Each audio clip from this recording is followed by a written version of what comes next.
اعوذ باللہ من الشیطان الرجیم بسم اللہ الرحمن الرحیم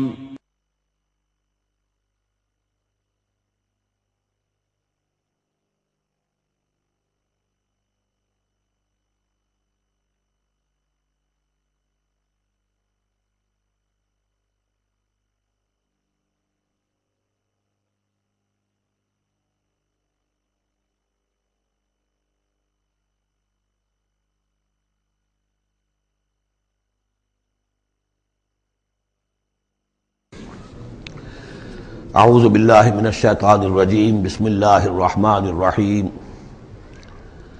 اقرأ بسم ربک الذی خلق خلق الانسان من علق اقرأ وربک الاکرم الذی علم بالقلم علم الانسان ما لم يعلم صدق اللہ العظیم رب اشرح لی صدری ویسر لی امری واحلل عقدۃ من لسانی یفقہوا قولی۔ اس سے پہلے کئی مرتبہ یہ عرض کیا جا چکا ہے کہ حضور پر جو پہلی وحی آئی تقریباً اجماع ہے اس پر کہ وہ یہ 5 آیات ہیں سورہ علق کی۔ آپ کی عمر شریف جب 40 برس کے لگ بھگ ہوئی، حضرت عائشہ صدیقہ رضی اللہ تعالی عنہا کی ایک روایت میں یہ ساری چیزیں موجود ہیں، تو خلوت گزرنی محبوب ہو گئی، غور و فکر کا غلبہ ہو گیا۔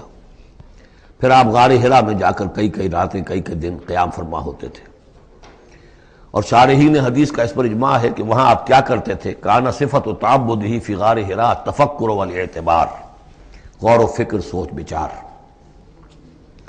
اسی میں پھر ایک دن فرشتہ آیا ہے۔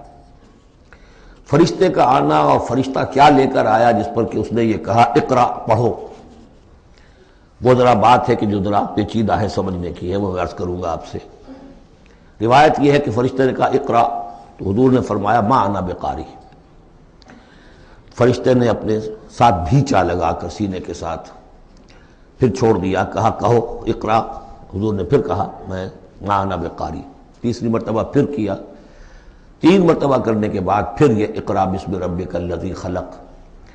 تو اس میں میرے نزدیک وہ روایت صحیح ہے کہ یہ جو پہلی وحی آئی ہے یہ ما بین النوم والیقظہ، جبکہ آپ نیم بیداری اور نیم خوابیدگی کی کیفیت میں تھے، اور فرشتہ اس وقت ایک تختی پر لکھی ہوئی یہ آیات لے کر آیا تھا۔ ورنہ ظاہر بات ہے کہ آدمی پڑھا ہوا نہ ہو تب بھی اسی کی اپنی زبان میں کہا جا رہا ہو کہ یوں کہو، تو وہ تو کہنا مشکل نہیں تھا۔ 40 برس کی عمر تھی آپ کی، کوئی آپ بچے تو نہیں تھے، کوئی شے تھی کہ جس کو پڑھنا تھا۔ وہ جو پڑھنا ہے تو وہ اصل میں یہ اس عالم میں کہ جس کو آپ کہیں گے ما بین النوم والیقظہ، بیداری اور خواب کے بین کی کوئی کیفیت تھی جس میں کہ فرشتہ آیا ہے اور اپنی اصل ملکی شکل میں آیا ہے۔ اس لیے کہ پھر اس نے جب وہ بھی کوئی چیز لکھی ہوئی لایا ہے، روایتوں میں آتا ہے سونے کی تختی تھی جس پر یہ آیات لکھی ہوئی تھیں، تو اس پر آپ نے کہا ما انا بقاری، میں تو پڑھا ہوا نہیں ہوں۔ اب بات اس کے ساتھ مطابقت رکھتی ہوئی ہے، لیکن پھر جو سینے کے ساتھ بھیچا ہے 3 مرتبہ، تو اس سے گویا کہ آپ کے اندر وہ استعداد پیدا ہو گئی، پھر آپ نے اس کو پڑھا۔ اور یہ میں یاد دلاتا ہوں کہ میں نے جب کہا تھا کہ جب دوسری وحی فترت کے بعد آئی ہے سورہ مدثر کی، تو حضور نے جب دیکھا تھا کہ اب یہ افق اعلیٰ پر یا افق مبین پر حضرت جبرائیل نظر آئے، کیسے پہچان لیا؟ وہی فرشتہ جو غار حرا میں آیا تھا، تو وہاں بھی وہ اپنی اصل ملکی شکل میں تھے، لیکن وہاں جو رویت حضور کو حاصل ہوئی تھی وہ پوری بیداری کی حالت کی نہیں تھی، ما بین النوم والیقظہ، یعنی کچھ نیم خوابی اور نیم بیداری کی کیفیت تھی، لیکن دیکھ لیا تھا حضرت جبرائیل کو ان کی اصل ملکی شکل میں اس وقت۔ لہذا پھر جب وہ پہاڑ سے اترتے ہوئے یا محمد کی صدا آئی، اور پھر آپ نے 2 مرتبہ تو ادھر ادھر دیکھا، کوئی نظر نہیں آیا، تو آپ کو کچھ خوف سا بھی طاری ہوا۔ پھر اچانک نگاہ اٹھی تو دیکھا کہ وہی فرشتہ کہ وہی کے جو غار حرا میں آیا تھا، اس طرح ہے کہ آسمان زمین کے مابین افق پر، اور اس طرح سے ہے کہ پورا افق بھر گیا۔ تو یہ ہے اس کا پس منظر۔ اقرا بسم ربک الذی خلق، پڑھو اپنے اس رب کے نام سے جس نے پیدا کیا۔ خلق الانسان من علق، انسان کو پیدا کیا اس نے اس جون کی طرح کی چیز سے کہ جو رحم مادر میں چمٹ گئی تھی۔ اقرا وربک الاکرم، پڑھو اور تمہارا رب بہت کریم ہے، بہت کریم ہے، بہت مہربان ہے۔ الذی علم بالقلم، جس نے کہ تعلیم دی ہے قلم کے ساتھ. عام انسانی تعلیم قلم کے ذریعے سے ہے، حضور کے لیے قلم کے درجے میں فرشتہ ہے، فرشتے کے ذریعے سے حضور کو سکھایا گیا ہے. علم الانسان ما لم یعلم، اور انسان کو سکھایا ہے جو کچھ کہ وہ نہیں جانتا تھا. اس وحی سے آپ کی نبوت کا ظہور ہو گیا. نبی تو پیدائشی طور پر نبی ہوتا ہے، لیکن اس کا ظہور ہوا ہے اس وحی کے ساتھ. البتہ اس میں کوئی تبلیغ کا حکم نہیں ہے، وہ تو پھر جب وہ وحی آئی ہے، جب کوئی فرشتے کو دیکھا ہے افق اعلیٰ پر، افق مبین پر، اس کے بعد جب گھر گئے ہیں اور پھر آپ کمبل اوڑھ کر لیٹ گئے ہیں، دہشت کی کیفیت طاری تھی، پھر وہ سورہ مدثر کی آیات نازل ہوئیں، یا ایھا المدثر قم فانذر وربک فکبر. وہاں سے پھر آپ کی رسالت کا آغاز ہوا کہ اے لحاف میں لپٹ کر لیٹنے والے، اب کھڑے ہو جاؤ، انذار کرو، خبردار کرو لوگوں کو، اور اپنے رب کی کبریائی کا اعلان کرو اور اس کی کبریائی کے نفاذ کی جد و جہد کرو. یہ ہم پڑھ چکے ہیں سورہ مدثر میں. اس کے بعد میں نے عرض کیا تھا سورہ مدثر ہی میں 7 آیتوں میں حضور سے خطاب کے بعد پھر 3 آیتیں تھیں. فَإِذَا نُقِرَ فِي النَّاقُورِ فَذَلِكَ يَوْمَئِذٍ يَوْمٌ عَسِيرٌ عَلَى الْكَافِرِينَ غَيْرُ يَسِيرٌ. یہاں پھر دیکھیے، یہاں اب 3 آیتیں آ رہی ہیں، یہ آخرت کا فلسفہ بیان کر رہی ہیں. کَلَّا إِنَّ الْإِنسَانَ لَيَطْغَىٰ، کوئی نہیں، انسان طغیانی پر، سرکشی پر، زیادتی پر، ظلم پر، تعدی پر آمادہ ہو ہی جاتا ہے. کیوں ہو جاتا ہے؟ وہی حساس اور ذہین آدمی جو بیٹھا غور کر رہا ہے کہ یہ کیا ہو رہا ہے معاشرے میں، کیوں ظلم ہو رہا ہے، کیوں تعدی ہو رہی ہے، کیوں غلط روی لوگوں نے اختیار کی ہے. ہو جاتا ہے انسان. کیوں ہو جاتا ہے؟ الراہ استغنا، وہ اپنے آپ کو دیکھتا ہے کہ اس پر پکڑ کوئی نہیں. انگارہ زبان پر رکھوں گا تو جل جائے گی، جھوٹ بولوں گا کچھ بھی نہیں ہوگا، اگر میں کہیں زہر کھاؤں گا مر جاؤں گا، حرام کا مال کھاؤں گا کچھ نہیں ہوگا. کہ یہ دنیا جو ہے یہ فزیکل لاز پر چل رہی ہے، یہاں مورل لاز جو ہے آپریٹو نہیں ہے. اخلاقی قوانین ہے تو صحیح موجود، انسان کے نفس میں ہے، یہ اچھائی یہ برائی، لیکن دنیا جو چل رہی ہے اس میں ان اخلاقی قوانین کا کوئی دخل نہیں ہے. وہ صرف فزیکل لاز پر چل رہی ہے. آگ جلا دے گی اور جھوٹ سے کچھ بھی نہیں ہوگا، چھانا بھی نہیں ہوگا. اور آپ نے اگر کہیں پر سنکھیا کھا لیا تو مر جائیں گے، اور آپ حرام خوری جتنی چاہے کرتے جائیں کچھ نہیں ہوگا. یہ جو ہے کہ moral law is not operative, جبکہ فزیکل لا آپریٹو ہے. اس وجہ سے انسان جو ہے سرکشی پر، تعدی پر آمادہ ہو جاتا ہے. اب اس کا علاج کیا ہے؟ ان الی ربک الرجعی، یہ عقیدہ کہ تمہیں اپنے رب کی طرف لوٹ کر جانا ہے، حساب کتاب ہوگا، جواب دہی ہوگی. یہ یقین اگر دل میں بیٹھ جائے تو سیلف سینسر ہو جائے گا اس کے اپنے اندر. کوئی کام ایسا نہ کروں جس کی جواب دہی نہ کر سکوں، جانا ہے. گویا کہ حل جو ہے اس پورے معاملے کا، کسی معاشرے میں اخلاقی زوال آ چکا ہو تو صرف ایک ہے، اور وہ ہے آخرت کا یقین اگر ہوگا کہ ہر چیز کی جواب دہی ہوگی، حساب کتاب ہوگا. جس نے کوئی ذرے کے ہم بدل نیکی کمائی ہوگی وہ اس کو موجود پائے گا، اور ذرے کے ہم بدل بدی کمائی ہوگی. فمن یعمل مثقال ذرۃ خیرا یرہ ومن یعمل مثقال ذرۃ شرا یرہ. جب تک یہ نہیں ہوگا، واقعہ یہ ہے کہ انسان جو ہے ظلم، تعدی، جہاں کہیں بھی ہاتھ پڑ سکتا ہے کوئی نہ کوئی غلط حرکت کرے گا. اب اس کے بعد تیسرا حصہ وہاں تھا ولید بن مغیرہ سے متعلق، اور یہاں تیسرا حصہ جو ہے وہ متعلق ہے ابو جہل کے. ارایت الذی ینہا، کیا تم نے دیکھا اس شخص کو کہ جو روکتا ہے، عبدا اذا صلی، ہمارے ایک بندے کو جبکہ وہ نماز پڑھتا ہے. یہ کچھ ظلم اور زیادتی ہوئی ہے 2 مختلف مراحل پر. 2 واقعات تو ہمیں ایسے ملتے ہیں کہ حضور کو نماز سے روکا گیا اور آپ کو ایذا پہنچائی گئی اور کوئی غیر معمولی واقعہ نہیں ہوا. ایک مرتبہ حضور صلی اللہ علیہ وسلم سجدے میں تھے تو بیٹھے ہوئے تھے دور پہ کچھ وہ ابو جہل اور اس کے ساتھی. انہوں نے کہا کہ کوئی ہے ذرا جو فلاں جگہ پر اونٹ ذبح ہوا، اس کی اوجڑی پڑی ہوئی ہے، وہ اوجڑی لا کے محمد کی گردن پہ رکھ دو جب یہ سجدے میں جائے. تو حضور سجدے میں گئے تو وہ اوجڑی لا کے، اونٹ کی اوجڑی بری ہوئی وہ لا کے رکھ دی. تو آپ سر نہیں اٹھا پا رہے تھے. پھر حضرت فاطمہ کو معلوم ہوا، وہ آئی ہیں دوڑتی ہوئی، پھر انہوں نے وہاں سے اس کو ہٹایا ہے. اور تو اس وقت ایک زیادتی یہ کی گئی، اس وقت کوئی غیر معمولی واقعہ نہیں ہوا، یعنی کہیں اللہ تعالیٰ نے پکڑا نہیں اسے. ایک موقع پر یہ ہے کہ حضور نماز پڑھ رہے تھے تو وہ آیا، اس نے آپ کی گردن کے اندر چادر ڈال کر اس کا ایک پھندا سا بنا کے کھینچا کہ آپ کی آنکھیں ابل پڑی. لیکن تیسرا واقعہ آتا ہے کہ ایک موقع پر حضور صلی اللہ علیہ وسلم نماز پڑھ رہے تھے تو اس نے ڈانٹا اور کہا کہ محمد میں نے تمہیں منع کیا مت نماز یہاں پڑھا کیا کرو. اور وہ پھر آگے بڑھا کوئی اقدام کرنے کے لیے پھر پیچھے ہٹ گیا. لوگوں نے کہا کیا ہوا؟ تو کہا کہ مجھے اپنے اور محمد کے درمیان ایک کھائی نظر آئی جس میں کوئی پروں والی مخلوق تھی اور وہ میری تکہ بوٹی کرنے کو تیار تھی. اس سے خوف کھا کر وہ پیچھے ہٹ گیا. تو مجھے جہاں تک محسوس ہوتا ہے وہ یہ ہے کہ جب تک تو حضور کو ابو طالب کی پروٹیکشن حاصل تھی اس وقت تک کا معاملہ تو پہلے دو واقعات ہیں. لیکن پھر جب آپ آئے ہیں اور طائف سے واپس آئے ہیں اور اللہ تعالیٰ کی طرف سے خصوصی پروٹیکشن آپ کو ملی ہے، اس کے بعد کا واقعہ وہ ہے کہ جس کا کہ یہاں تذکرہ ہو رہا ہے. ارأیت الذی ینہا، کیا تم نے دیکھا اس شخص کو جو روکتا ہے عبدن ہمارے ایک بندے کو، اذا صلی جبکہ وہ نماز پڑھتا ہے. ارأیت ان کان علی الہدی، کیا تم نے غور کیا اگر وہ شخص ہوتا ہدایت پر، یہی ابو جہل ہدایت کے راستے پر کاربند ہوتا. او امر بالتقوی، یہ ہمت والا آدمی ہے، جرت والا آدمی ہے، بخیل نہیں تھا. اس نے یہی کہا تھا کہ بنی ہاشم نے اگر لوگوں کو غریبوں کو کھانے کھلائے ہم نے ان سے بڑھ کر کھلائے، ابھی تک تو ہم کندھے سے کندھا ملا کر آ رہے. وہ بخیل نہیں تھا، پھر جری تھا، بہادر تھا، میدان جنگ میں گیا ہے، لیڈ کیا ہے لشکر کو اپنے. اور جب گردن کاٹنے لگے تھے تو کہتا تھا نیچے سے کاٹنا تاکہ نیزے کے اوپر چڑھاؤ گے تو معلوم ہو کہ اونچی گردن ہے کسی سردار کی گردن ہے.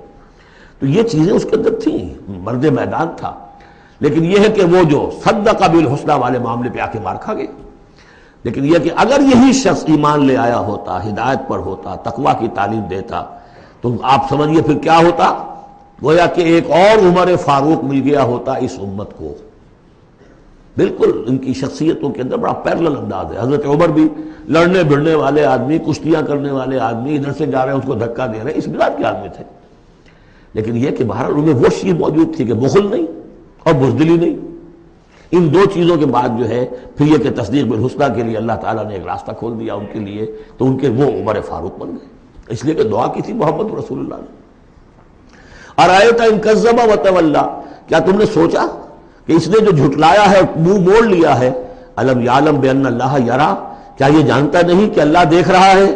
کلا لئن لم ینتہ، ہرگز نہیں اگر یہ باز نہ آیا، لنصفا بالناصیہ، ہم گھسیٹیں گے اس کی چوٹی کے بال پکڑ کر.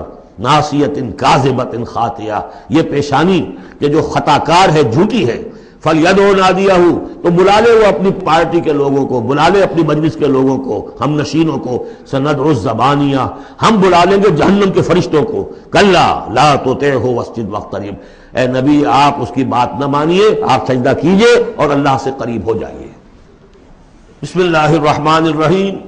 انا انزلناہ فی لیلۃ القدر، یہ دیکھیے ربط بڑا عمدہ چلا آ رہا ہے.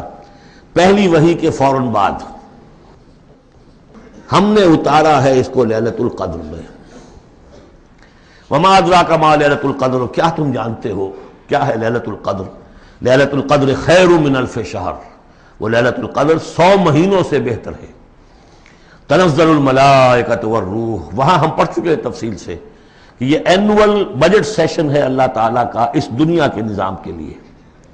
ہر سال میں جو کچھ ہونا ہوتا ہے اس کے فیصلے ہو جاتے ہیں. فیہا یفرق کل امر حکیم، اس شب میں سب فیصلے ہو جاتے ہیں اگلے سال کیا کچھ ہونا ہے، اور وہ فرشتوں کے حوالے کر دیے جاتے ہیں. ایشو ہو گئے آرڈر، اب ان کی ہے امپلیمنٹیشن. یدبر الامر من السماء الى الارض ثم یعرج الیہ، فرشتے جو ہیں امپلیمنٹ کرتے ہیں ان احکام کو اور پھر وہ رپورٹیں جو ہے واپس پہنچتی ہیں. تو اسی رات میں قرآن مجید کے نزول کا آغاز ہوا. تنزل الملائکۃ والروح فیہا باذن ربہم، اس رات میں اترتے ہیں فرشتے بھی، اور الروح روح الامین، روح القدس، وہ کہ چونکہ ان کا ذکر عام طور پہ علیحدہ اس لیے کیا جاتا ہے جو ہم 2 دفعہ پڑھ چکے ہیں. علمہ شدید القویٰ ذو مرۃ فاستویٰ، تو ان کی خاص شان ہے فرشتوں میں کہ مطاع ہیں، مطاع ثم امین، ان کے سردار کی حیثیت رکھتے ہیں. تو تنزل الملائکۃ والروح فیہا باذن ربہم، اپنے رب کے حکم سے، من کل امر، ہر امر، جو سارے فیصلے ہو چکے ہوتے ہیں آئندہ سال کے، ان کے بارے میں جو ہے ان کو احکام دے دیے گئے ہوتے ہیں. فیہا یفرق کل امر حکیم، یہ ہم وہاں پڑھ چکے ہیں. سلام، اور یہ رات جو ہے اللہ تعالیٰ نے پھر اس کی برکات ایسی رکھی ہیں کہ اگر اس میں کوئی شخص جو ہے اللہ کا خاص طور پر عبادت گزار بندہ جو ہے اس سے دعا کرے تو اللہ تعالیٰ اس دعا کو قبول کرتا ہے. عبادت کا جو اجر و ثواب ہے وہ اس ایک شب کا وہ 1000 مہینوں کے اجر و ثواب سے بڑھ جائے گا. ہی حتی مطلع الفجر، یہ فجر کے طلوع ہونے تک یہ رات ہے.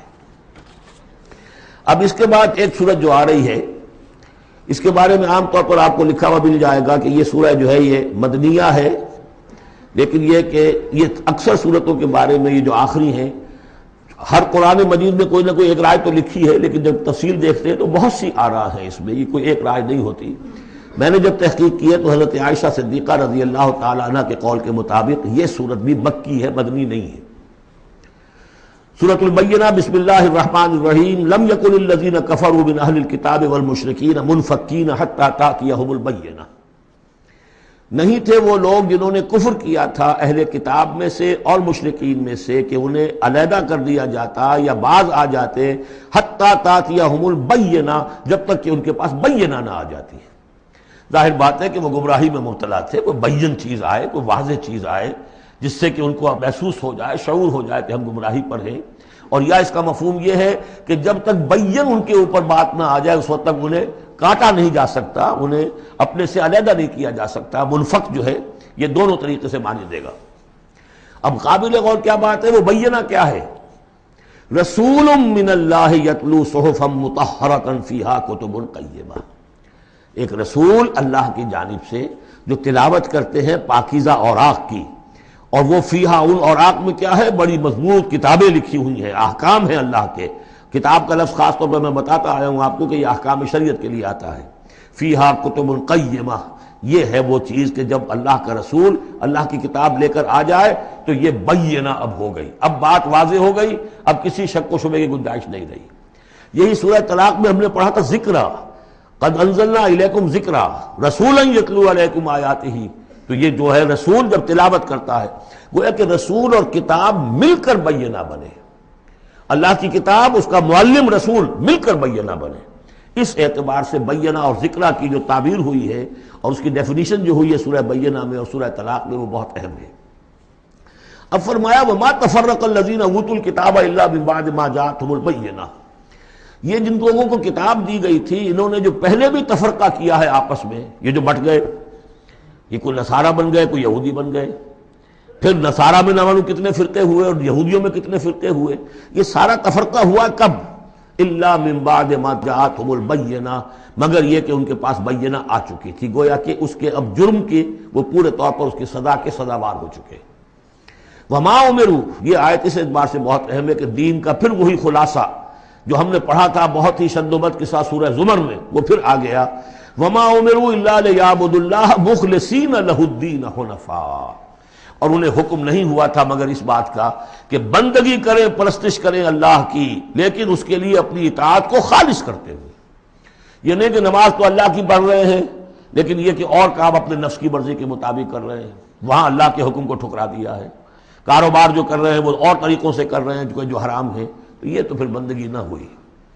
یہ تو وہ بات ہو گئی افتؤمنون ببعض الکتاب وتکفرون ببعض، کیا تم ہماری کتاب اور شریعت کے ایک حصے کو مانتے ہو اور ایک کو رد کر دیتے ہو؟ فما جزاء من یفعل ذلک منکم الا خزی فی الحیاۃ الدنیا، تو جو کوئی بھی تم میں سے یہ رویہ اختیار کرے گا اس کی کوئی سزا اس کے سوا نہیں ہے کہ دنیا میں ذلیل و خوار کر دیے جائیں، ویوم القیامۃ یردون الی اشد العذاب، اور قیامت کے دن بدترین عذاب میں جھونک دیے جائیں۔ دنیا کی رسوائی تو آج ہمارے ماتھے پر لکھی ہوئی ہے۔ 1.5 ارب انسان، 1.25 ارب تو کم سے کم ہے، 120-130 کروڑ سے کم نہیں آج مسلمان، عزت نام کی کوئی شے نہیں۔ عالمی معاملات میں وی ہیو نو سے، کسنمی پرست کے بھیا کیس تھی، ہماری پالیسیاں کہیں اور بنتی ہیں، کہیں اور سے ہمارے بجٹ کے لیے انسٹرکشن کہیں اور سے آتی ہیں، اور تو اور بات ہے۔ تو وما امروا الا لیعبدوا اللہ مخلصین لہ الدین حنفاء، یکسو ہو کر پوری زندگی اللہ کے قانون کے تحت ہوگی تو پھر عبادت قبول ہوگی، ورنہ یہ جو ہے کہ کچھ اللہ کو دو اور کچھ قیصر والا قیصر کو دو، خدا والا خدا کو دو، یہ اسلام میں قابل قبول نہیں۔ اب اس کے بعد فرمایا وَيُقِيمُ الصَّلَاةَ وَيُؤْتُ الزَّكَاةَ، اس کے علاوہ وہ نماز قائم کریں، زکوٰۃ ادا کریں۔ بندگی اور شے ہو گئی، نماز اور زکوٰۃ علیحدہ شے ہو گئی۔ بندگی تو اطاعت ہے، زندگی آمد برائے بندگی، زندگی بے بندگی شرمندگی۔ اس بندگی کے تقاضوں کو پورا کرنے کے لیے نماز دی گئی آپ کو، تاکہ آپ یاد تو کرتے رہیں، اللہ کو یاد تو کرتے رہیں، تاکہ وہ جو عہد کیا ایاک نعبد و ایاک نستعین دن میں 5 مرتبہ تازہ ہو جائے۔ اس کو حفیظ نے کہا ہے کہ سرکشی نے کر دیے دھندلے نقوش بندگی، آؤ سجدے میں گریں، لوح جبین تازہ کریں۔ یہ جو ہے اس کے اوپر دھندلے ہو گئے نقوش بندگی. نماز پڑھو تاکہ بندگی کا نقش پھر اور چمک اٹھے. ایاک نعبد و ایاک نستعین کتنی مرتبہ دہراؤ گے سورہ فاتحہ کو ہر نماز میں تو تم اپنے عہد کو تازہ کر رہے ہو. اور زکوٰۃ دو. وذالک الدین القیمہ یہی ہے سیدھا دین ہمیشہ کا دین. ان الذین کفروا من اہل الکتاب والمشرکین بے شک وہ لوگ جنہوں نے کفر کی روش اختیار کی خواہ وہ اہل کتاب میں سے تھے یہود اور نصارہ والمشرکین خواہ وہ مشرکین میں سے تھے فی نار جہنم خالدین فیہا وہ ہوں گے جہنم کی آگ میں اس میں ہمیشہ ہمیشہ رہیں گے. اولئک ہم شر البریہ یہ یقیناً بدترین خلائق ہے. ان الذین آمنوا وعملوا الصالحات اس کے برعکس وہ لوگ جو ایمان لائے جنہوں نے نیک عمل کیے اولئک ہم خیر البریہ یہ بہترین خلائق ہے. اللہم ربنا اجعلنا منہم اللہ تعالی ہمیں ان میں شامل ہونے کی توفیق عطا فرمائے. جزاؤہم عند ربہم جنات عدن تجری من تحتہا الانہار خالدین فیہا ابدا ان کا بدلہ ہوگا ان کے رب کے پاس وہ باغات رہنے والے باغات ریزیڈینشل گارڈنز جن کے دامن میں ندیاں بہتی ہوں گی اور جس میں وہ رہیں گے ہمیشہ ہمیشہ ہمیشہ ہمیشہ. یہ مقام اور ایک سورہ تغابن جو ہم نے پڑھی تھی اس وقت میں نے وہ بات کا تذکرہ نہیں کیا تھا. دو مقامات قرآن مجید کے ایسے ہیں جہاں جو سائملٹینیس کنٹراسٹ ہے وہ یہ ہے کہ جہنم کے لیے صرف خالدین فیہا آیا ہے اور جنت کے لیے خالدین فیہا ابدا تو یقیناً کوئی نہ کوئی فرق ہے. ویسے جہنم کے لیے بھی قرآن میں دوسرے مقامات پر ابدا بھی آیا ہے اور پھر سارا کچھ لیکن جہاں کنٹراسٹ آ جائے جو فوری ہو تو یہ جو سائملٹینیس کنٹراسٹ کے حوالے سے چنانچہ اسی بنیاد پر امت کے دو بڑی عظیم شخصیتوں کی رائے یہ ہے کہ جہنم ابدی نہیں ہے ایک وقت میں آ کے کھوکھلی ہو جائے گی ختم ہو جائے گی. یا تو وہ جہنمی وہ ہوں گے کہ جن میں خیر کا سرے سے کوئی ایلیمنٹ ہی نہیں انہیں جلا کر راکھ کر دیا جائے گا معدوم ہو جائے گا جیسے حیوانات معدوم ہو جائیں گے. اور اگر کوئی خیر کا ایلیمنٹ ہے تو جیسے بھٹی میں چڑھا کر دھو کر کپڑا نکال لیا جاتا ہے ایسے ہی وہ ان کی روح جو ہے وہ نکال لی جائے گی اور وہ پھر جنت میں پہنچ جائیں گے. لیکن یہ عام اہل سنت کا عقیدہ نہیں ہے. لیکن یہ ہے کہ دو افراد ہیں جو بہت عظیم ہیں. ایک تو یہ کہ جو یوں سمجھیے کہ شیخ اکبر کہلاتے ہیں صوفیہ میں بہت چوٹی کی شخصیت محی الدین ابن عربی. دوسرے وہ شخص کہ جو ہر اعتبار سے محی الدین ابن عربی سے بہت شدید اختلاف کرتے ہیں بہت شدید اختلاف امام ابن تیمیہ. اور جو یوں سمجھیے کہ سلفی جو مسلک جو لوگ بھی ہیں دنیا میں ان کے نزدیک سب سے بڑے امام جو ہیں سب سے بڑے عالم وہ امام ابن تیمیہ ہے رحمۃ اللہ علیہ. ان کی رائے بھی یہی ہے. تو دو عظیم اشخاص کا اس پر متفق ہو جانا متفق گردید رائے بو علی بارائے من تو یہ وہ یقیناً جو ہے اس قابل تھا کہ میں آپ کو اس کا تذکرہ ذکر بتا دوں. رضی اللہ عنہم یہ لوگ جو ہیں وہ لوگ کہ ان الذین آمنوا وعملوا الصالحات اولئک هم خیر البریہ جزاؤہم عند ربہم جنات عدن تجری من تحتہا الانہار خالدین فیہا ابدا رضی اللہ عنہم ورضوا عنہ اللہ تعالیٰ ان سے راضی ہو گیا اور وہ اس سے راضی ہو جائیں گے. جب جائیں گے وہاں تو اللہ تعالیٰ وہ کچھ دے گا کہ راضی ہو جائیں گے.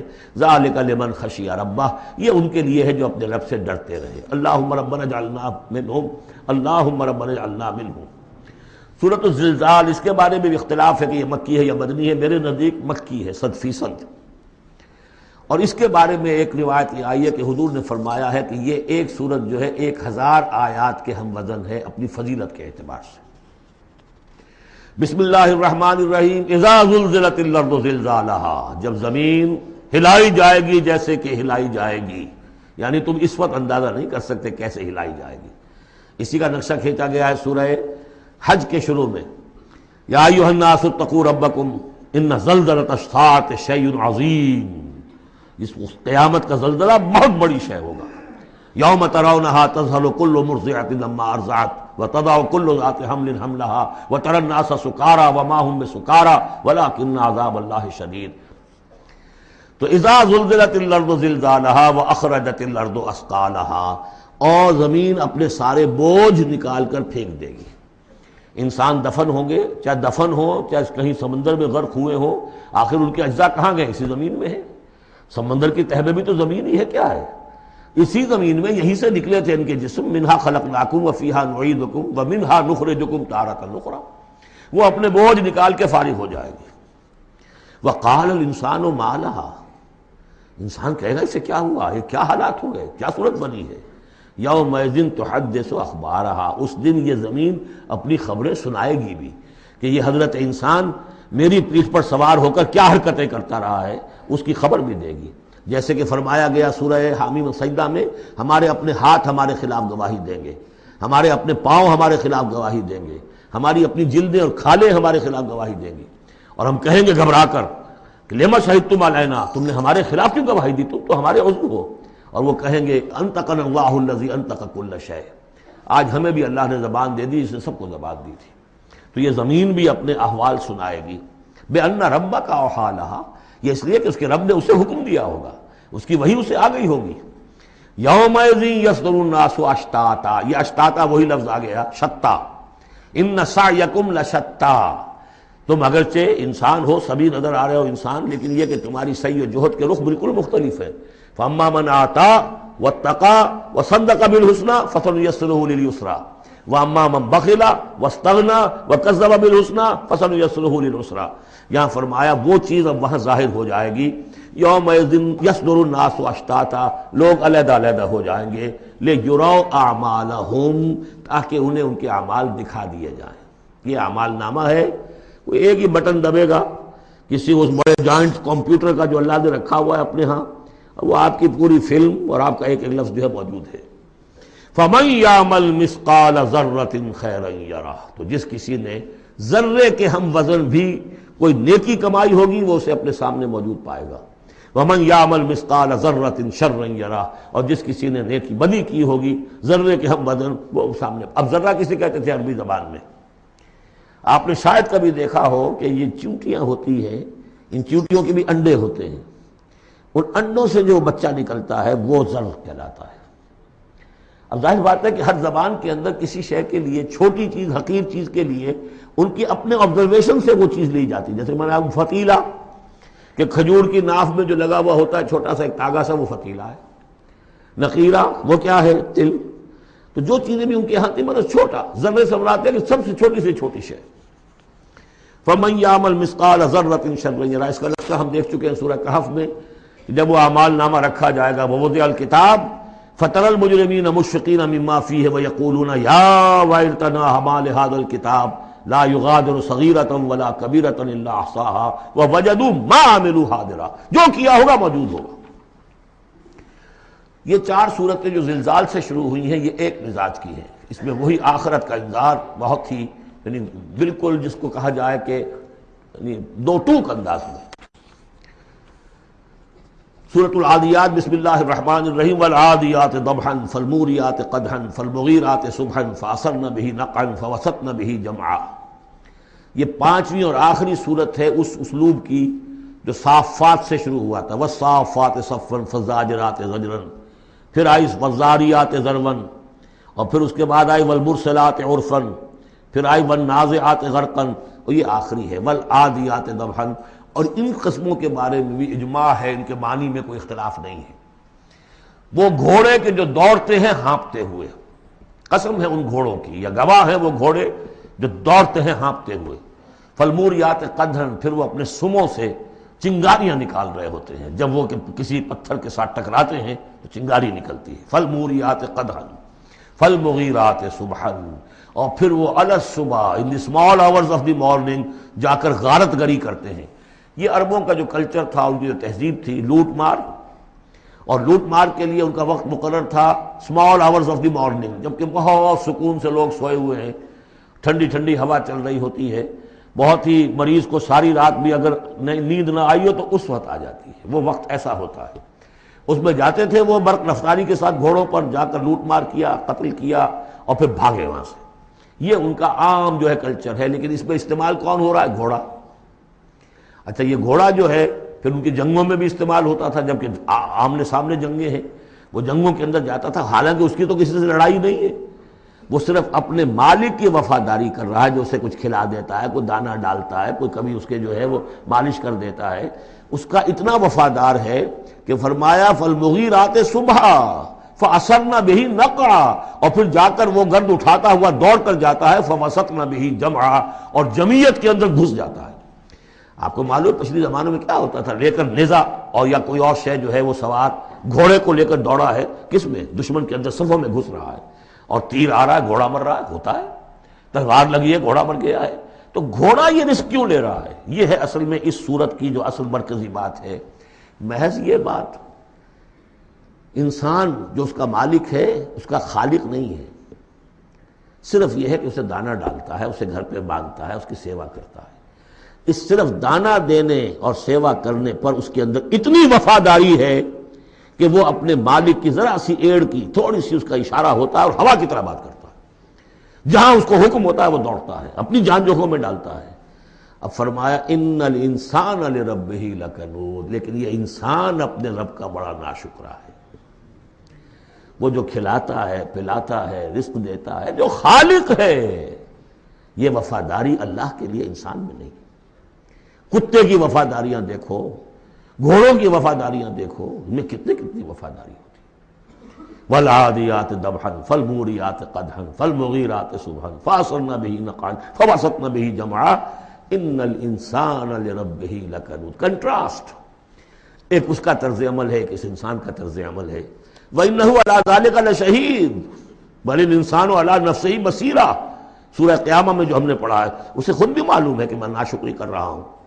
وَإِنَّهُ لِحُبِّ الْخَيْرِ لَشَدِيدٌ، لیکن یہ مال اور دولت کی محبت میں بہت شدید ہو جاتا ہے، مال اور محبت کی دولت کی وجہ سے حرام حلال کی تمیز ہٹا دیتا ہے، حالانکہ اس کا نفس ملامت کرتا ہے۔ لا اقسم بیوم القیامہ ولا اقسم بالنفس اللوامہ، وہ اللہ تعالیٰ کی نشانیوں میں سے ایک نشانی ہے انسان کے اپنے اندر۔ افلا یعلم اذا بعثر ما فی القبور، تو کیا اسے یہ معلوم نہیں ہے کہ جب زمین میں جو کچھ ہے، قبروں میں جو کچھ ہے، تلپٹ کر دیا جائے گا، انہیں نکال لیا جائے گا، وحصل ما فی الصدور، اور جو کچھ ان کی سینوں میں چھپا ہوا ہے وہ بھی نکال لیا جائے گا۔ ان ربہم بہم یومئذ لخبیر، یقیناً اس دن ان کا رب ان سے پوری ان کی باتیں جو ہیں ان سے باخبر ہوگا، ان کی خبر لے لے گا اور ان سے حساب کتاب لے لے گا۔ اللہم ربنا حاسبنا حسابا یسیرا، ان صورتوں کے آخر میں یہ دعا، اللہ تعالی ہم سے آسان حساب لیجو۔ سورۃ القارعہ، یہ وہ انداز ہے الحاقہ مالحاقہ والا۔ بسم اللہ الرحمن الرحیم، القارعہ مالقارعہ وما ادراک مالقارعہ، وہ کھڑکھڑانے والی، وہ کیا ہے وہ کھڑکھڑانے والی؟ قرع کہتے ہیں دروازے پر آ کر زور زور سے کچھ مکے مار رہا ہے دروازہ کھلوانے کے لیے، کسی نے سنا نہیں ہے مار رہا ہے، قارع قرع یہ ہے۔ القارعہ، جب وہ آئے گی قیامت تو گویا کہ اس پوری دنیا کو کھڑکھڑائے گی۔ مالقارعہ وما ادراک مالقارعہ یوم یکون الناس کالفراش المبثوث، جس دن انسان ایسے ہوں گے جیسے پتنگے ہوتے ہیں بکھرے ہوئے۔ وتکون الجبال کالعہن المنفوش، اور پہاڑ ایسے ہو جائیں گے جیسے روئی یا اون ہو دھنکی ہوئی۔ فاما من ثقلت موازینہ، تو پھر جن لوگوں کے نیکیوں کے پلڑے بھاری ہوں گے۔ اصل میں دو شکلیں ہیں میزان کی، ایک میزان ہوتی ہے ترازو جس کے دو پلڑے ہیں، ایک ہے سپرنگ بیلنس، وہ ایک ہی پلڑا ہے اس کے اندر، تو وہ تو اس کے اندر جو بھی سپرنگ ہے وہ بتاتا ہے کہ یہ اس کا وزن کتنا ہے۔ تو دو رائے ہیں، ایک تو یہ ہے کہ موازین سے مراد یہ کہ صرف نیکی کا وزن کیا جائے گا اور دیکھا جائے گا وہ ریکویزٹ لیول تک ہے یا نہیں، تو اس کی جو موزون ہے نیکیوں کے موازین، وہ اگر بھاری ہے ایک معیار ہوگا، اور معیار بھی ہوگا ہر شخص کا انڈیویجول، لا نکلف اللہ نفسا الا وسعہا۔ اگر اس کے اپنے شاکلہ، اس کے اپنے جینز، اس کے اپنے جو بھی ماحول کے اثرات تھے، ان سب کی رعایت کرنے کے باوجود ایک مطلوبہ مقدار تک نیکی کا عنصر نکل آیا، فَأَمَّا مَنْ ثَقُلَتْ مَوَازِينُهُ فَهُوَ فِي عِيشَةٍ رَاضِيَةٍ، وہ ہوگا بڑے عیش کی زندگی میں جس میں اس کے لیے رضا ہی رضا ہے، راضی رہے گا، ہمیشہ جو ہے اس کی زندگی جو ہے خوشی پر ہوگی، خرم۔ وَأَمَّا مَنْ خَفَّتْ مَوَازِينُهُ، جس کے وہ نیکیوں کے پلڑے جو ہے ہلکے ہوئے، فَأُمُّهُ هَاوِيَةٌ، تو اس کا ٹھکانہ ہے ایک گڑھا۔ وَمَا أَدْرَاكَ مَا هِيَ، اور جانتے وہ گڑھا کیا ہے؟ نارٌ حامیہ، آگ ہے دہکتی ہوئی۔ اللہم اجرنا من النار یا مجیرو یا مجیرو یا مجیر۔ سورۃ التکاثر، بسم اللہ الرحمن الرحیم۔ الہاکم التکاثر، تمہیں غافل کیے رکھتی ہے بہتات کی طلب، اور چاہے اتنا مال ہے، اتنی دولت ہے کہ 10 نسلوں کے لیے کافی ہو جائے، لیکن یہ کہ انسان کی طبیعت اس سے بڑھتی نہیں، اور چاہے بڑے میاں کی ٹانگیں قبر میں لٹکی نظر آ رہی ہوں دنیا کو، لیکن وہ دولت کی حرص ختم نہیں ہوتی۔ الہاکم التکاثر، تمہیں یہ کثرت اور یہ غافل کیے رکھتی ہے۔ حتیٰ زرتم المقابر، یہاں تک کہ تم قبروں تک پہنچ جاتے ہو، اس وقت تک یہ بات ختم نہیں ہوتی۔ یعنی یہ حوث جو ہے انسان میں، دولت کی لالچ اور دولت کی محبت، اس کو بھرتی ہے تو قبر کی مٹی سے وہ بھری جاتی ہے، کسی اور مقدار سے دنیا میں یہ حوث نہیں بھرتی۔ اور یہ سورہ حدید کی وہ آیت یاد کر لیجئے، اعلموا انما الحیات الدنیا لعب ولہو وزینۃ وتفاخر بینکم وتکاثر فی الاموال والاولاد۔ وہ آخری سٹیج ہے انسانی زندگی کی، اور یہ موت تک ختم نہیں ہوتی۔ کلا سوف تعلمون، کوئی نہیں، اس وقت تمہیں معلوم ہو جائے گا، حقیقت کھل جائے گی۔ ثم کلا سوف تعلمون، پھر کوئی بات نہیں، ابھی تم رہو اس غفلت میں، اس بدہوشی میں رہو، کوئی بات نہیں۔ ثم کلا سوف تعلمون، حقیقت ایک دن آئے گا کہ مبرہن ہو کر سامنے آ جائے گی۔ جیسے سورہ جمعہ میں پڑھا تھا ہم نے کہ اے نبی سے کہہ دیجئے کہ اگر تم موت سے بھاگ رہے ہو تو موت خود آ کر تم سے ملاقات کر لے گی، تم چاہے نہ بھی چاہو وہ تو آ جائے گی، تو وہ حقائق تم پر روشن ہو جائیں گے۔ یہ بالکل ایسے ہی ہے جیسے کہ آخری پارے کی پہلی سورت، عما یتساءلون عن النبأ العظیم الذی هم فیہ مختلفون کلا سیعلمون ثم کلا سیعلمون کلا لو تعلمون علم الیقین، کوئی نہیں، کاش کہ تم جان جاتے یقین والا علم، یہ یقینی علم ہے، کاش کہ ہو جاتا۔ اب اس پر جو ہے ہمارے بعض حکماء نے علم الیقین، عین الیقین اور حق الیقین کے 3 درجے قائم کیے۔ علم الیقین، آپ نے کہیں دیکھا دھواں ہے، آپ نے کہا آگ لگی ہے، حالانکہ آپ نے آگ دیکھی نہیں ہے، کسی دلیل سے، استدلال سے آپ نے انفر کیا ہے کہ آگ نکلی، یہ علم الیقین ہے۔ عین الیقین، آپ نے جا کر دیکھ لیا آنکھ سے کہ آگ لگی ہوئی ہے، اب یہ اور یقین پختہ ہو گیا۔ لیکن ایک ہو سکتا ہے پتہ نہیں یہ آگ ہے یا آگ کی شکل ہے۔ آج کل بہت سے وہ ایسے بنے ہوتے ہیں ہیٹرز کہ جو گھر میں جا کے یہ معلوم ہوتا دیکھتے ہوئے انگارے رکھے، ہے کچھ بھی نہیں ہوا، تو اصل میں تو لائٹ کہیں اور، وہ جو حرارت آ رہی ہے وہ تاروں میں سے آ رہی ہے، وہ دہتے انگارے جو نظر آ رہے ہیں وہ ہرگز ہے ہی نہیں، آگ ہے ہی نہیں، آگ کی شکل ہے۔ لیکن اگر کہیں آپ نے انگلی بھی جا کر دے دی اور وہ جب جلی ہے تو اب حق الیقین حاصل ہو گیا کہ ہاں یہ آگ ہی ہے، اس لیے کہ اس کا تجربہ آپ کو خود حاصل ہو گیا۔ تو یہ ہے کلا لو تعلمون علم الیقین، کاش کہ تمہیں اس دنیا میں رہتے ہوئے علم الیقین ہی حاصل ہو جائے۔ لترون الجحیم، پھر تمہیں اس جہنم کو دیکھنا ہے، ثم لترونها عین الیقین، پھر عین الیقین کے ساتھ اس کے دھوکے ہوں گے۔ ثم لتسألن یومئذ عن النعیم، پھر اس دن تم سے سوال کیا جائے گا، پوچھا جائے گا کیا کیا نعمتیں ہم نے تمہیں دی تھی اور تم نے وہاں کیا کیا ہے۔ اب آ گئی وہ صورت جو قرآن مجید کے مختصر ترین صورتوں میں سے ہے لیکن جامع ترین صورتوں میں سے ہے، سورۃ العصر، جس کے بارے میں امام شافعی کے 2 اقوال ہیں۔ ایک یہ کہ لو لم ينزل من القرآن سواہا لکفت الناس، اگر سوائے سے ایک صورت کے کوئی اور چیز نازل نہ ہوتی قرآن میں، یہ لوگوں کی ہدایت کے لیے کافی تھی۔ لو تدبر الناس هذه السورة لوسعتهم، اگر لوگ اس پر تدبر کریں، غور و فکر کریں۔ ہمارا جو منتخب نصاب مطالعہ قرآن حکیم کا، اس کا نقطہ آغاز یہ صورت ہے۔ والعصر، زمانے کی قسم ہے، زمانہ گواہ ہے، پوری تاریخ انسانی اس پر گواہی دے گی۔ ان الانسان لفی خسر، یقیناً انسان خسارے میں ہے، گھاٹے میں ہے۔ الا الذین آمنوا، سوائے ان کے جو 4 شرطیں پوری کریں، ایک نہیں۔ الا الذین آمنوا وعملوا الصالحات وتواصوا بالحق وتواصوا بالصبر، ایمان لائیں، جو اس کائنات کے مخفی حقائق ہیں ان کو سمجھیں، ان کا شعور حاصل کریں، ان کی تصدیق کریں۔ ایمان باللہ، ایمان بالآخرہ، ایمان بالرسالت، پھر اس کے عملی تقاضوں کو پورا کریں۔ وعملوا الصالحات، پھر یہ کہ اس کے اوپر نہ صرف خود قائم ہوں، اس کی دعوت دیں، اس کو پھیلائیں، وصیت کریں، جو بھی حق ہے، جو بھی صحیح بات ہے، امر بالمعروف ہے، نہی عن المنکر ہے، تواصوا بالحق۔ اور پھر یہ کہ جب یہ کام آپ کریں گے، آزمائشیں آئیں گی، تکلیفیں آئیں گی، مصیبتیں آئیں گی، ریزنٹمنٹس ہوں گی، لوگ ناراض ہوں گے۔ آپ کیوں ان سے کہہ رہے ہیں کہ یہ کام آپ نہ کریں، یہ غلط کام ہے؟ بچوں سے بھی کہہ کر دیکھیے کہ گلی میں مت کھیلو، تم کرکٹ کھیل رہے ہو، کسی کی گاڑی کا شیشہ توڑو گے تو پھر اپنی عزت بچا کر وہاں سے نکل کر گھر واپس پہنچنا مشکل ہو جائے گا۔ کوئی نہیں چاہتا کہ کوئی بات آپ بتائیں، تو پھر اب آپ کو صبر کی ضرورت ہوگی، آپ اس پر کام کرتے رہیں۔ جیسے کہ حضرت لقمان نے اپنے بیٹے کو نصیحت کی تھی، یا بنی اقم الصلاۃ وامر بالمعروف وانہی عن المنکر واصبر علی ما اصابک، پھر جو بھی تکلیف آئے اسے جھیلو، پھر یہ کہ آدمی جو ہے بزدل نہ ہو، تھر دلا نہ ہو، کہ اس قدم سے واپس آ جائے اس خوف سے کہ کہیں مجھے اس میں کوئی تکلیف نہ آ جائے۔ وَلَنَبْلُوَنَّكُمْ بِشَيْءٍ مِّنَ الْخَوْفِ وَالْجُوعِ وَنَقْصٍ مِّنَ الْأَمْوَالِ وَالْأَنفُسِ وَالثَّمَرَاتِ وَبَشِّرِ الصَّابِرِينَ، صبر کرنے والے۔ وَالْعَصْرِ إِنَّ الْإِنسَانَ لَفِي خُسْرٍ إِلَّا الَّذِينَ آمَنُوا وَعَمِلُوا الصَّالِحَاتِ وَتَوَاصَوْا بِالْحَقِّ وَتَوَاصَوْا بِالصَّبْرِ اللہم ربنا اجعلنا منہم، اللہم ربنا اجعلنا منہم۔ جو اس راستے پر نہیں چلتے ان کا کردار کی ایک جھلک دکھائی جا رہی ہے۔ یہ سورۃ ہمزہ جو ہے، بسم اللہ الرحمن الرحیم، ویل لکل ہمزۃ لمزہ، انسان کے سامنے کوئی ہائی آئیڈیل نہیں اگر ہوتا، کوئی اعلیٰ نصب و لین و نش نہیں ہے، تو وہ پستی کی طرف، پھر اس کی دلچسپی کیا ہوگی؟ کچھ چغلیاں کھاتا پھر رہا ہے، کسی کو تانے دے رہا ہے، کسی کی غیبت کر رہا ہے، کسی کی عزت پر حملہ کر رہا ہے، کسی کا مال ہڑپ کر رہا ہے، پھر اس کی شخصیت کے اندر یہ پستی آ جائے گی۔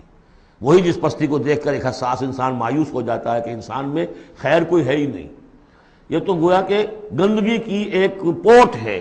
کسی سے پوچھ لیجئے، کوئی کہے گا سیکس، اور سیکس اتنا کہ باپ اگر بیٹی کو محبت بھری نگاہ سے دیکھ رہا ہے تو وہ بھی سیکس ہے، ماں اگر بیٹے کے جسم پر کوئی شفقت سے ہاتھ پھیرے تو اس کو بھی سیکس ہے، یہاں تک پہنچا گیا۔ تو یہ کہ انسان کے اندر کوئی اعلیٰ جذبہ، کوئی اعلیٰ فکر ہے ہی نہیں، کسی کوئی بتایا ہمیں؟ انسان تو میرا حیوان ہے، گندگی کی پوٹ ہے۔ کوئی شخص جو ہے بڑا اونچا واز کہہ رہا ہے اور کوئی زیر لب مسکرا رہا ہوگا کہ یہ واز جو فرما رہے ہیں اپنا روب گاٹھنا چاہ رہے ہیں، یہ کوئی ان کی اور کوئی غرض ہوگی، کوئی شاید کوئی نذرانہ ملنا ہو انہیں جس کے لیے واز فرما رہے ہیں۔ واز تو بڑا عمدہ ہے، لیکن انسان جانتا ہے کہ بڑے گھٹیا انسان کے بالعموم جو موٹیوز ہیں انتہائی گھٹیا ہوتے ہیں، جس سے کہ انسان کی یعنی فطرت سے انسان جو ہے مایوس ہو جاتا ہے کہ شاید انسان میں کوئی خیر ہے ہی نہیں۔ اسی لیے وہ 4 قسمیں کھائیں تھیں، والتین والزیتون وطور سینین وہذا البلد الامین لقد خلقنا الانسان فی احسن تقویم۔ کیا محمد انسان نہیں تھے؟ کیا موسیٰ انسان نہیں تھے؟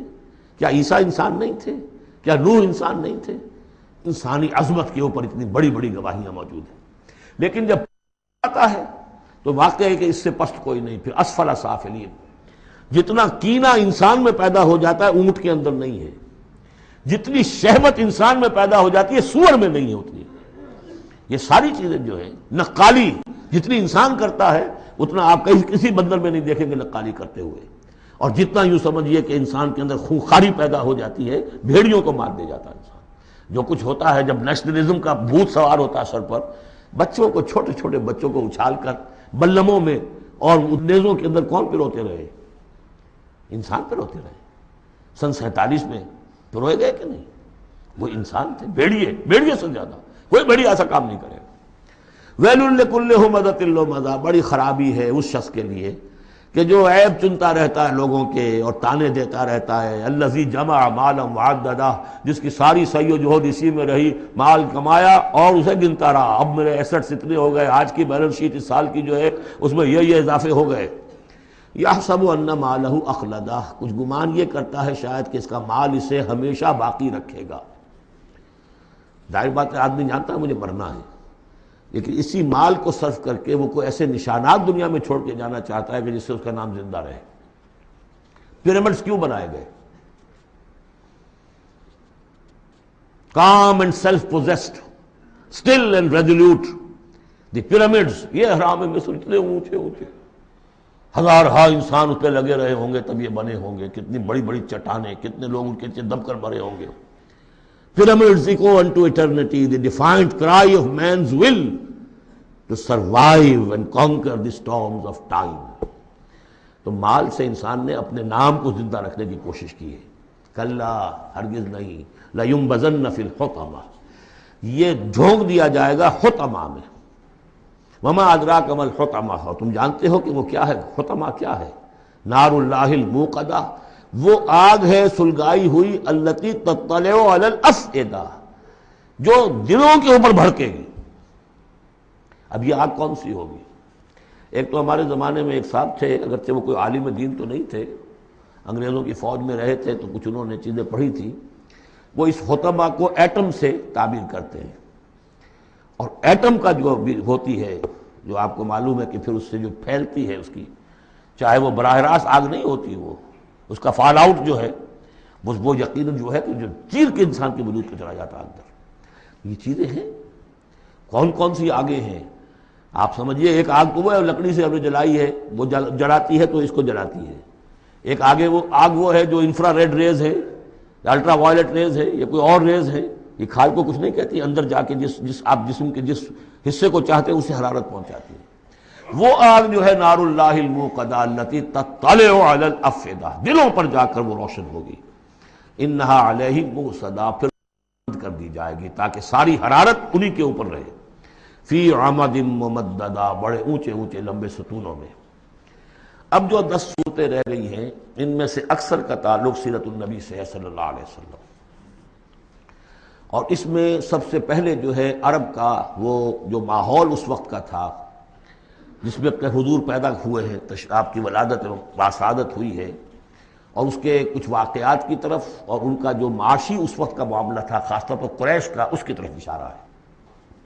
حضور کی ولادت ہوئی ہے عام الفیل میں، جس سال کہ آیا تھا ابرہہ یمن سے فوج لے کر، اور وہ بیت اللہ کو گرانا چاہتا تھا۔ اس کا ایک لمبا تاریخی پس منظر ہے، عیسائی تھا وہ، اس نے کلیسا بنایا تھا، وہ چاہتا تھا جیسے لوگ جو ہے آتے ہیں بیت اللہ میں حج کرنے کے لیے ہجوم ہوتا ہے، ایسے ہی یہاں کلیسا میں آئے، وہاں کوئی آیا نہیں، بلکہ کوئی عرب نے جا کر شرارت بھی کی، وہیں جا کر وہ رفع حاجت کرایا اندر۔ اس پر جو غصہ اسے چڑھا، اس نے کہا کہ اب ان کا جو ہے یہ بیت اللہ میں ڈھاؤں گا۔ وہ فوج لے کر آیا ہے جس میں ہاتھی بھی تھے، اسی لیے وہ اصحاب الفیل کہلاتے ہیں۔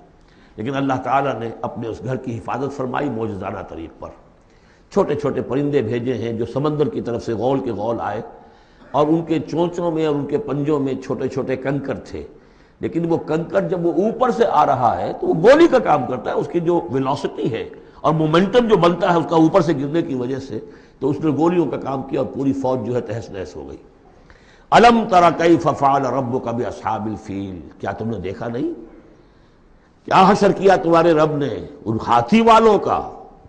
الم یجعل کیدہم فی تضلیل، کیا اس نے ان کی تمام تدبیروں کو اور جو داؤ انہوں نے لگایا تھا بیکار اور غیر مؤثر نہیں کر دیا؟ وارسل علیہم طیرا ابابیل، اور ان پر بھیج دیے جھنڈ کے جھنڈ اڑتے ہوئے جانوروں کے، پرندوں کے، ترمیہم بحجارۃ من سجیل، جو ان کو رمی کرتے تھے۔ یہ رمی کی یادگار در حقیقت اسی کی ہے جو حج میں جا کے کی جاتی، ترمیہم، رمی، وہ ان کو مارتے تھے بحجارۃ من سجیل، کنکریاں، وہی کنکریاں، سنگ گل، یہ معرب ہے فارسی سے، وہ چھوٹی کنکریاں جو ریت کی بنی ہوتی ہیں، کہیں اگر صحرا میں ہلکی سی بارش ہو جائے تو ایک ایک قطرے کے ساتھ تھوڑی سی جو اس کا ریت مل جائے گی، پھر اس پر دھوپ پڑی اور وہ پک گئے، وہ کنکریاں کہلاتی ہے سنگ گل، مٹی کی کا بنا ہوا پتھر، وہ کنکریاں ہیں کہ جو ماری گئی ہیں۔ فجعلہم کعصف مأکول، پھر انہوں نے کر دیا انہیں ایسا جیسے کہ بھس جو کہ کھایا گیا ہو، جانوروں کے آگے آپ نے چارہ ڈالا وہ کھا لیا، پھر کو جو کچھ پڑا رہ جاتا ہے ادھر ادھر، اس طرح کا کر دیا، ان کا نام و نشان مٹا دیا۔ اور یہ سن ہے جس میں کہ حضور کی پیدائش ہوئی ہے۔ بعض لوگوں کا بعض روایات سے معلوم ہوتا ہے کہ 50 دن بعد، اور بعض کا کہنا یہ کہ نہیں عین اسی دن ولادت ہوئی ہے حضور کی صلی اللہ علیہ وسلم۔ تو یہ ایک اہم واقعہ تھا سیرت النبی کے، گویا کہ آپ کے عین ولادت سے گویا کہ جو متصل ہے۔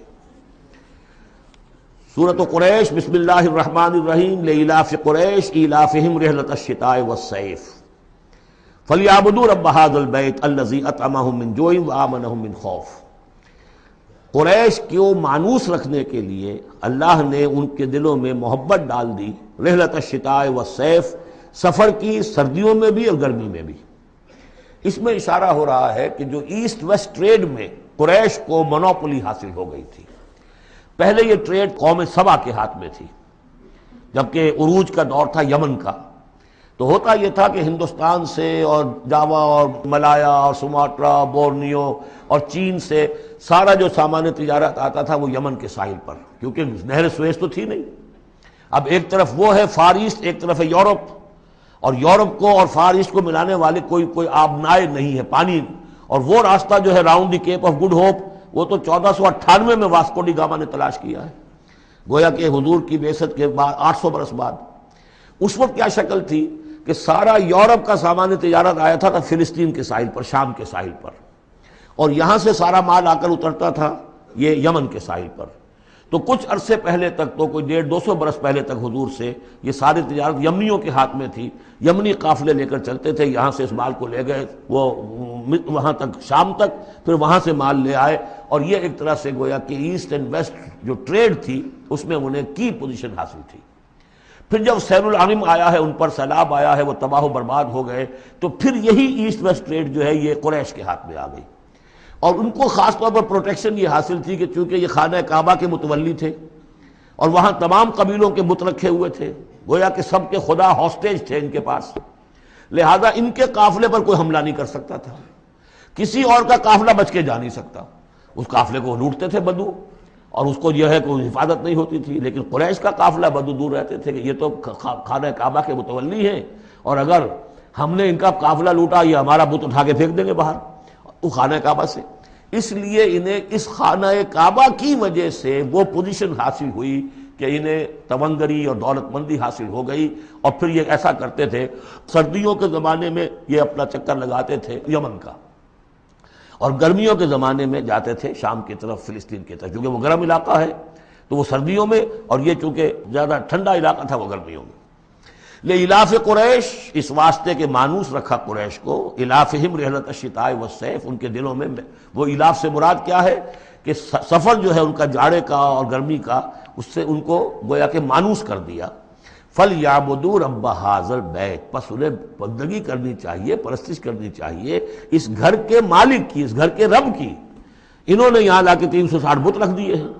انہیں چاہیے تھا کہ خلوص اور اخلاص کے ساتھ جو اس گھر کا اصل مالک ہے، جس کی توحید کے لیے یہ مرکز بنایا تھا ابراہیم نے، ان کے جد امجد نے، اور کہا تھا کہ ربنا لیقیموا الصلاۃ، تیری نماز قائم کرنے کے لیے میں نے یہ گھر بنایا ہے، تو اس کو انہوں نے جو ہے اس کو بت قدا بنا دیا. دنیا کے بت قدوں میں پہلا وہ گھر خدا کا، ہم اس کے پاس ماں ہیں، وہ پاس ماں ہمارا. تو کرنا یہ چاہیے تھا الذی اطعمہم من جوع، جس نے کہ انہیں طعام پہنچایا اور بھوک سے نجات دی، انہیں غذا دی، انہیں دولت دی. وآمنہم من خوف، اور ان کو امن دے دیا ہے خوف سے کہ ان کے قافلوں کے اوپر کسی حملے کا خوف اور اندیشہ نہیں ہوتا. عرب میں جو بھی اخلاقی اب معاملہ ہو چکا تھا اس وقت جب کہ حضور کی بعثت ہوئی ہے، اس کا نقشہ اب آ رہا ہے سورۃ الماعون میں. یعنی یہ کہ ایسا نہیں تھا کہ سرے سے ان کے ہاں کوئی ویلیوز رہی نہ ہوں، لیکن یہ کہ تلپٹ ہو جاتی ہیں ویلیوز، اور یہ کہ کچھ چیزیں ہوتی ہیں کہ جن کی حقیقت نہیں رہتی، صرف ان کی رسم رہ جاتی ہے. جیسے آج ہمارا حال ہے، رہ گئی رسم اذاں روح بلالی نہ رہی، فلسفہ رہ گیا تلقین غزالی نہ رہی. تو ان کے ہاں بھی یہ آ چکا تھا کہ اب وہ چونکہ جزا و سزا کے تصور سے محروم ہو چکے تھے، لہذا ارأیت الذی یکذب بالدین، کیا تم نے دیکھا اس شخص کو جو جزا و سزا کا انکاری ہے؟ کوئی جزا سزا نہیں، کوئی باعث بعد الموت نہیں. ان ہی الا حیاتنا الدنیا نموت و نحیا وما یہلکنا الا الدہر، اس دنیا کی زندگی کے سوا کوئی زندگی نہیں، ہم خود مرتے ہیں خود جیتے ہیں، اور ہلاک کرنے والی شے گردش افلاک کے سوا اور کوئی نہیں، ہم کوئی خدا کو نہیں مانتے. ایسے لوگ بھی تھے ان میں. ظاہر بات ہے کہ اس شخص کا کردار کیسا ہو جائے گا جو جزا و سزا کا منکر ہے. وہ تو یہی ہوگا بابر بے عیش کوش کہ عالم دوبارہ نہیں اس طرح. جب کوئی اور زندگی دوبارہ ہے ہی نہیں، یہی زندگی ہے، کھاؤ پیو عیش کرو، جہاں ہاتھ پڑ سکتا ہو ڈالو، جو چیز حاصل کر سکتے ہو کر لو. کیوں جھجک رہے ہو کہ یہ برا ہے اور یہ اچھا ہے اور یہ جائز ہے اور یہ ناجائز ہے؟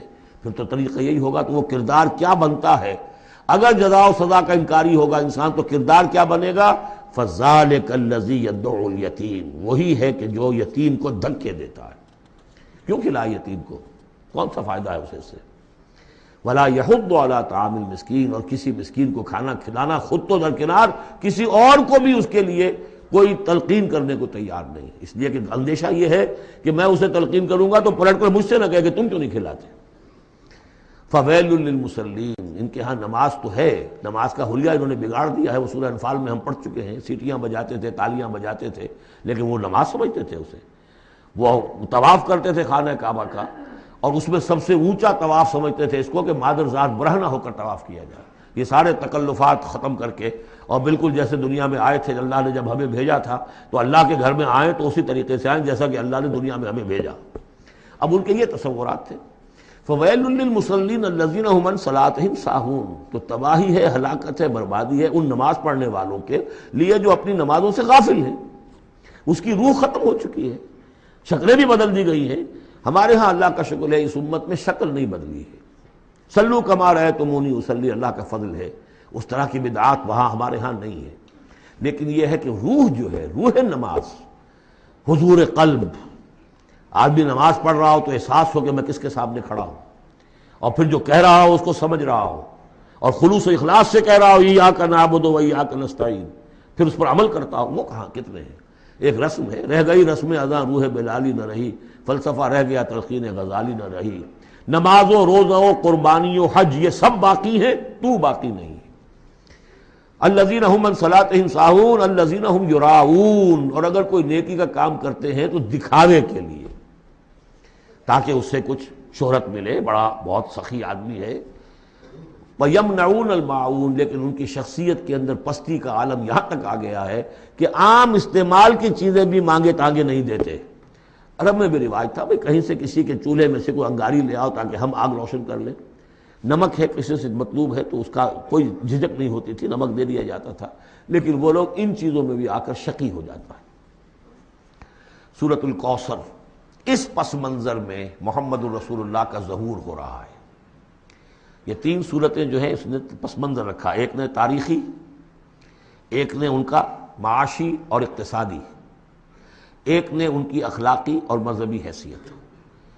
سورۃ الفیل وہ تاریخی واقعہ جو ہے، ظاہر بات ہے بہت بڑا واقعہ، اس کا بڑا چرچا ہوا ہوگا حضور کی بعثت کے ساتھ متعلق، لیکن دوسری طرف بیت اللہ اور اس کی وجہ سے قریش کو اس کے متولی ہونے کی وجہ سے جو امن حاصل تھا اور جو انہیں اللہ کی طرف سے روزی پہنچ رہی تھی، تیسرے ان کی اخلاقی پستی جس حد کو پہنچ گئی تھی، اس میں جب ظہور ہو رہا ہے محمد الرسول اللہ کی نبوت کا، یہ سورۃ الکوثر، بسم اللہ الرحمن الرحیم، انا اعطیناک الکوثر فصل لربک وانحر ان شانئک ھو الابتر۔ اے نبی ہم نے آپ کو خیر کثیر عطا کیا۔ اس خیر کثیر میں یوں تو یہ کہ حوض کوثر وہ بھی اسی میں شامل ہے، لیکن یہ کہ اس پر آپ کو 25-30 قول مل جائیں گے۔ قرآن سب سے بڑا خیر کثیر ہے، بہت بڑا خیر کثیر۔ حکمت، ومن یؤت الحکمت فقد اوتی خیرا کثیرا، جس کو حکمت اور دانائی دے دی گئی اس کو تو خیر کثیر دے دیا گیا۔ تو ہم نے آپ کو وہ سب کچھ عطا کر دیا ہے، اور محتاط کے ساتھ عطا کر دیا ہے، جو انسان کی انسانیت کے لیے، اس کے لیے یوں سمجھیے کہ ترہ امتیاز بن سکتا ہے۔ فصل لربک وانحر، پس اپنے رب کے لیے نماز پڑھا کیجئے اور نحر کیجئے، اونٹ قربان کیا کیجئے۔